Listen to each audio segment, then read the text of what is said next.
अडानी, अंबानी और जाने कौन कौन जो भाग के विदेश चले गए इस देश का पैसा लेकर के। आज से चंदा लेती थी, 10 रुपए 5 रुपए चंदा लेती थी। आपने सुना होगा ओबीसी के लिए, ओबीसी बातें मुसलमानों के पक्ष में करता है। जब मुसलमानों के पक्ष में करता है तो बहुसंख्यक वोट भड़क जाता है और सरकार बीजेपी की बन जाती है। जमींदार लोग गरीब समाज की, गरीबों की जब जमीन छीन लेते थे। साथियों जय भीम। हम आपके बीच में बात करने के लिए आए हैं। बात है भारतवर्ष में दलित राजनीति का अस्तित्व। इसमें कोई दो राय नहीं है। जब से भारत आजाद हुआ है, लोकतंत्र की व्यवस्था इस देश में आई है। जो दबा कुचला समाज था, जो हजारों वर्ष से पीड़ित समाज था, उसके लिए भी राज के रास्ते लोकतंत्र की व्यवस्था ने खोल दिए। हम भारत की बात करें तो भारतवर्ष में जब दबे कुचले समाज के रास्ते राज के लिए खुल गए लोकतंत्र के माध्यम से, तो हुआ क्या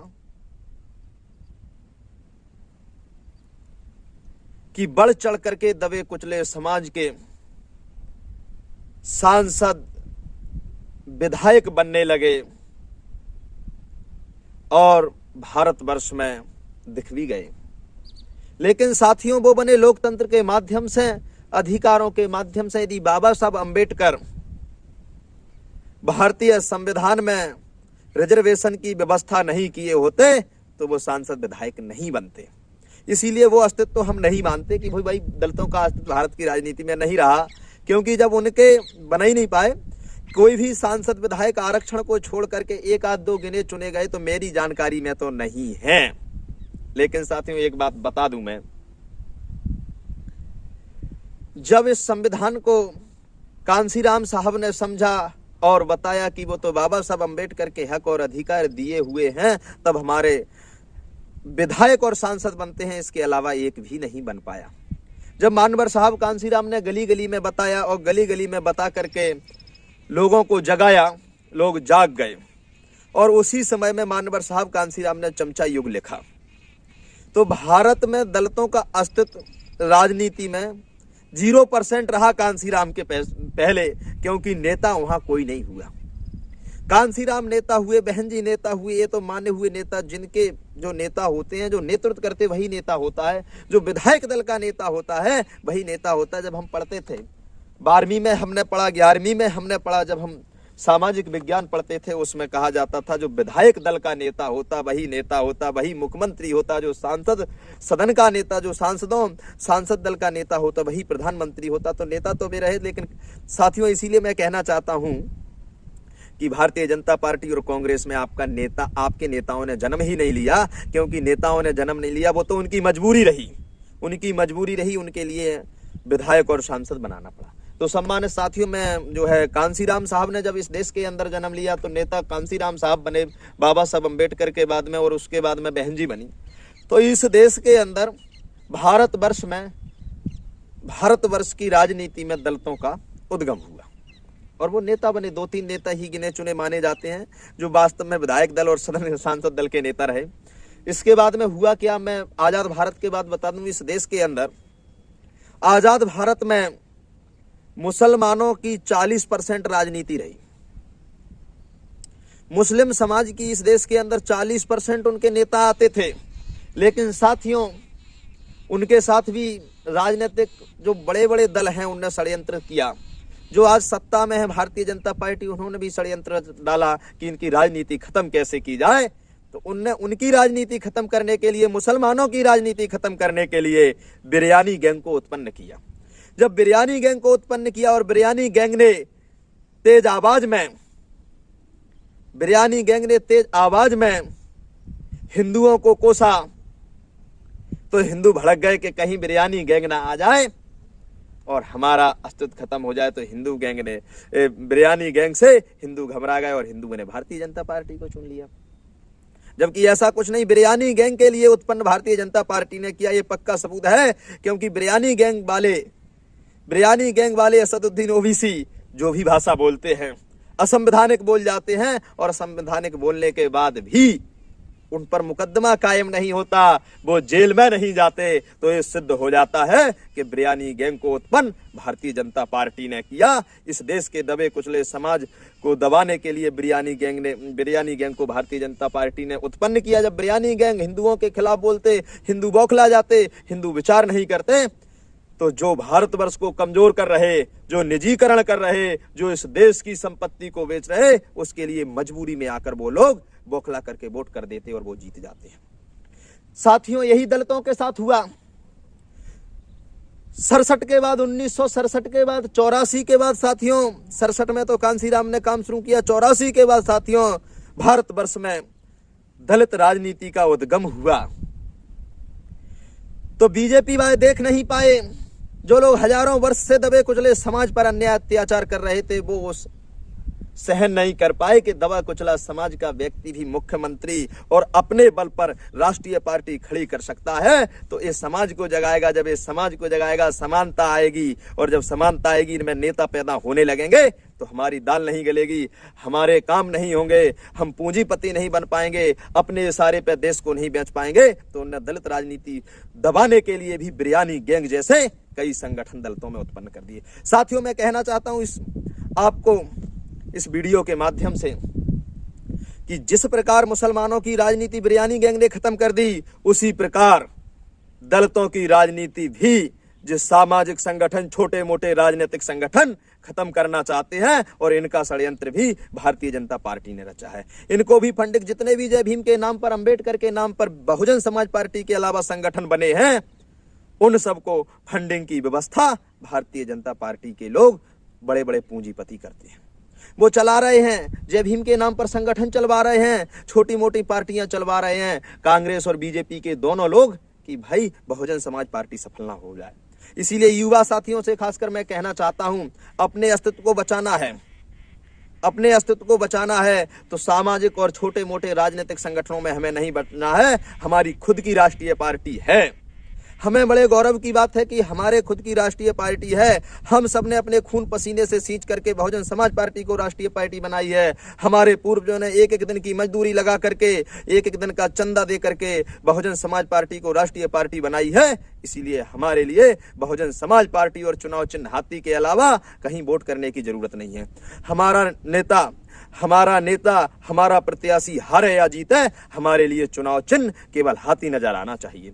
साथियों, हाथी इसीलिए नजर आना चाहिए क्योंकि मुसलमानों की 40% जो इस देश में राजनीति थी, वो बिरयानी गैंग ने खत्म कर दी है। और आज इस देश में दलितों की राजनीति कोई खत्म कर रहा है तो कांग्रेस बीजेपी के लोग नहीं, हमारे आपसी सामाजिक संगठन, 70,000 संगठन बाबा साहब अंबेडकर के नाम पर बन गए, 20-25 पार्टियां बाबा साहब अंबेडकर के नाम पर बन गई। जिनका बटा हुआ समाज, जो बट चुके हैं संगठनों में, वही आपकी राजनीति को खत्म कर रहे हैं, वही आपकी पार्टी को खत्म करने का काम करेंगे। इसीलिए सम्मानित साथियों, मैं आपसे कहना चाहता हूं, हमारे लिए उन लोगों से सावधान रहने की जरूरत है। इसीलिए कहना चाहता हूं, आपने सुना होगा ओबीसी के लिए, ओबीसी बातें मुसलमानों के पक्ष में करता है। जब मुसलमानों के पक्ष में करता है तो बहुसंख्यक वोट भड़क जाता है और सरकार बीजेपी की बन जाती है। सम्मानित साथियों, इस प्रकार जो भी कट्टर आपके बीच में आए, जो दूसरे लोगों को गाली देते हुए आए, जो दूसरों को गाली दें, खुद की गलती ना बताएं, उन लोगों से सावधान रहने की जरूरत है। जो बड़ी बड़ी बातें करते हुए आपके बीच में आए, बड़ी बड़ी बातें करते हुए आपके बीच में आए, तेज आवाज में बात करते हुए आए, डायरेक्ट किसी को गाली देते हुए आए, उनसे सावधान रहने की जरूरत है। आप समझ जाना कि वो भी बिरयानी गैंग जैसी फंडिंग लेकर के इस देश में चल रहे हैं, इस देश में चलने का काम कर रहे हैं सम्मानित साथियों। इसीलिए उनसे सावधान रहने की जरूरत है। जितने भी जय भीम के नाम पर पार्टियां बनी हैं, बाबा साहब अंबेडकर के नाम पर पार्टियां बनी हैं, उनसे सावधान रहने की जरूरत है। हमारे लिए एक ही पार्टी पर भरोसा करने की जरूरत है, वो बहुजन समाज पार्टी है। उस पर भरोसा इसीलिए क्योंकि वो महापुरुषों के खून पसीने की कमाई है, मान्यवर साहब कांसीराम की मेहनत की कमाई है, हमारे पुरखों की, हमारे पूर्वजों की, जिसमें कोई दूर के नहीं। आप भी अपने पिताजी से सवाल करना, आप पूछना, पिताजी से पूछना, आपने बहुजन समाज पार्टी के लिए एक दिन की मजदूरी वाला चंदा दिया था कि नहीं दिया था। दादाजी से पूछना, आपको दूर जाने की जरूरत नहीं है, तो वो उत्तर दे देंगे कि हमने बहुजन समाज पार्टी को राष्ट्रीय पार्टी बनाने के लिए, बहुजन समाज पार्टी के नेताओं के लिए, बहुजन समाज पार्टी के कार्यकर्ताओं को एक दिन की मजदूरी करके चंदा दिया था। इसीलिए साथियों, अपने पूर्वजों की कमाई को हमें बचाना है तो बहुजन समाज पार्टी को ही सदन में ले जाना। आज माननीय बहन जी, इस देश के अंदर दलितों की सबसे बड़ी नेता, दबे कुचले समाज की, बहुजन समाज की जितना भी 95% दबा कुचला समाज है। अब लोग कहेंगे वो कैसे? जितना भी गरीब समाज है, जिन पे अत्याचार हो रहा गरीबों पे, वो आज के गरीब मिला ले, और जिन पर हजारों वर्ष से अत्याचार हुआ वो सब गरीब मिला ले तो 95% हो जाते हैं। 5% के पास इस देश की सारी दौलत पूंजीपतियों के लिए भारतीय जनता पार्टी ने दे दी। तो साथियों, मैं कहना चाहता हूं 95% लोगों, 95% नागरिकों का कोई नेता है तो माननीय बहन जी हैं, और माननीय बहन जी हैं हमारे पास राष्ट्रीय पार्टी है। इसीलिए हमें माननीय बहन जी पर भरोसा रखते हुए चुनाव चिन्ह हाथी देखने की जरूरत है। सम्मानित साथियों, और बात कहूंगा, बहुजन समाज पार्टी के कार्यकर्ताओं पर कांग्रेस बीजेपी के लोग और उनसे जुड़े हुए दलाल किस्म के लोग, चमचा युग में लिखा है, वो बहुजन समाज पार्टी पर आरोप लगाते हैं कि बहुजन समाज पार्टी टिकट बेचती है। सम्मानित साथियों, ये आरोप लगाते, वो उनका काम है आरोप लगाना, लेकिन मैं आपसे पूछना चाहता हूं, यदि बहुजन समाज पार्टी टिकट बेचती तो हमारे बीच के नेता टिकट लेकर के नहीं आ पाते। हम जैसे कई लोग बहुजन समाज पार्टी से विधायक बने, और दूर की बात नहीं कहूंगा, मैं दतिया का निवासी हूं और दतिया की बात बताऊंगा। मेरे दतिया विधानसभा में एक विधानसभा, दतिया जिला में एक विधानसभा है शेवड़ा, और शेवड़ा का जो एक बार विधायक बना, ज्यादा दूर की बात नहीं है, 2008 की बात है। 2008 में पार्टी सत्ता में थी उत्तर प्रदेश में। जब वो व्यक्ति विधायक बना तो उसके पास तो मैंने 4 पहिया की गाड़ी चलने के लिए नहीं देखी। वो बहुजन समाज पार्टी ने उस व्यक्ति को विधायक बनाया था 2008 में शेवड़ा से। तो भाई मैं कैसे मान लूं टिकट बेचती? लेकिन ये कह सकता हूं कि दलाल किस्म के लोग अफवाह फैलाते हैं, टिकट नहीं बेचती। बहुजन समाज पार्टी जब हमारे पूर्वजों से, हमारे पिताजी से चंदा लेती थी, 10 रुपए 5 रुपए चंदा लेती थी, तो वही चंदा का सिस्टम पूरे देश में बहुजन समाज पार्टी का आज भी चालू है, और मांडवर साहब कांसीराम भी चालू करके गए थे। सम्मानित साथियों, भारतीय जनता पार्टी और कांग्रेस ने क्या किया? कांग्रेस ने टाटा को बढ़ाया, टाटा बिरला को बढ़ाया, तो भारतीय जनता पार्टी ने अंबानी और अडानी जैसे उद्योगपतियों को बढ़ाया, और 95% गरीबों को कुछ नहीं किया। सम्मानित साथियों, अब लोग कहते कैसे जो 50-50 पैसा खाते हैं, टैक्स का 50-50 पैसा खाते हैं और अंबानी और अडानी के खाते में डालते, बिजनेस जो चलाते हैं। आप इस बात को मान लीजिए, राजनीति के बिन पत्ता नहीं हिलता। इस बात ये अटल सत्य है, राजनीति के बिन पत्ता नहीं हिलता। राजनीति के बिन आप छोटी मोटी दुकान नहीं चला सकते, ये आपने दतिया में देख लिया है। कोई भी दुकान राजनीति के बिन नहीं चला सकते। इसीलिए इनकी तो बड़ी बड़ी दुकानें भारतीय जनता पार्टी और कांग्रेस चलवाते, दोनों को दोनों करोड़ों रुपया लेते। लेकिन बहुजन समाज पार्टी किसी भी धन्ना सेठ, किसी भी पूंजीपति से करोड़ों रुपया नहीं लेती है। बहुजन समाज पार्टी हम और आप जैसे कार्यकर्ताओं से जब चंदा करती है, उसी से तो पार्टी चलती है। इसमें दोष कहां है? लेकिन वो तो आरोप लगाते। आरोप कौन लगाते? जो लोग बहुजन समाज पार्टी से निष्कासित हो जाते, जिनकी गलती पकड़ी जाती है, वो लोग आरोप लगाते हैं। जब तक पार्टी में, तब तक कोई, भाई तुम्हारे पास चलने को कार नहीं थी, तुम्हारे लिए बहुजन समाज पार्टी ने MP और MLA बना दिया, अब तुम बाद में आरोप लगा रहे हो। तो ये सोचने की, विचार करने की बात है। सम्मानित साथियों, ये विचार करने की बात है भाइयों। धन्ना सेठों से पार्टी चलती तो अब कब के सत्ता में आ गए होते? तीसरे नंबर की राष्ट्रीय पार्टी है भाई, कब के। लेकिन धन्ना सेठों से नहीं, हमें जरूरत है तो 95% गरीबों की जरूरत है, हमें धन्ना सेठों की जरूरत नहीं है। 5% के पास पूरा धन बीजेपी और कांग्रेस ने इकट्ठा कर दिया। आप आंकड़े देख लीजिए, आप आंकड़े देख लीजिए कि पूरी संपत्ति एक ही दो लोगों का हक बनता है। इसमें देश की संपत्ति में 1-2 लोगों का हक बनता है। भारत, बताइए, मैं आपसे पूछना चाहता हूँ, 5% लोगों का हक बनता है, सबका हक बनता है कि नहीं? इसलिए सबके हक की बात करना है तो बहुजन समाज पार्टी को मजबूत करना है। और सम्मानित साथियों, दूसरी बात हमारी ये रहेगी कि अभी जो छोटी मोटी पार्टी चल रही हैं, मेरे पास एक वीडियो आया था, आपने भी देखा होगा, केजरीवाल का। केजरीवाल कहता है कि मैं बनिया हूं, दुकान चलाना जानता हूं, मैं अग्रवाल हूं, दुकान चलाना जानता हूं। तो ऐसे लोगों से भी सावधान रहने की जरूरत है भाई। तुम्हारी दुकान, राजनीतिक सेवा कोई दुकान नहीं होती है, राजनीतिक पार्टी कोई दुकान नहीं होती है। राजनीतिक पार्टी एक सेवा होती है, समाज सेवा होती है। तो भाई इनको भी चंदा कंपनियों से आता है, और कंपनियों के जो चंदा खाते हैं उन्हीं के लिए पैसा कमवाते हैं। ऐसे लोगों से सावधान रहने की जरूरत है। और जब ये दोनों, अब मैंने बता ही दिया था कि टाटा रतन टाटा मतलब टाटा बिरला, टाटा बिरला, बिरला ग्रुप है, टाटा बिरला का ग्रुप है, उस टाटा बिरला ग्रुप कांग्रेस चलाती थी, पूरा धन वहां से आता था। और आप अडानी, अंबानी और जाने कौन कौन जो भाग के विदेश चले गए इस देश का पैसा लेकर के, वो सारे लोग भारतीय जनता पार्टी को चलाते हैं। इन पे आरोप लगता है, लेकिन सम्मानित साथियों, मैं एक एक कार्यकर्ता से, बहुजन समाज पार्टी के कार्यकर्ता से कहना चाहता हूं, आप जहां भी जाएं, जहां भी आप मीटिंग करें, जहां भी आप सभा करें, वहां पर आपके लिए एक ही बात बताने की जरूरत है, वो बात कि बहुजन समाज पार्टी पर आरोप जो लगता है वो गलत है, वास्तविक गलत है। क्योंकि बताना कि हम 10 रुपया से 10 लाख तक का चंदा देते हैं, हम अपनी खून पसीने की कमाई देते हैं, हमारे पिताजी मजदूरी कर कर देते थे और हम देते रहेंगे।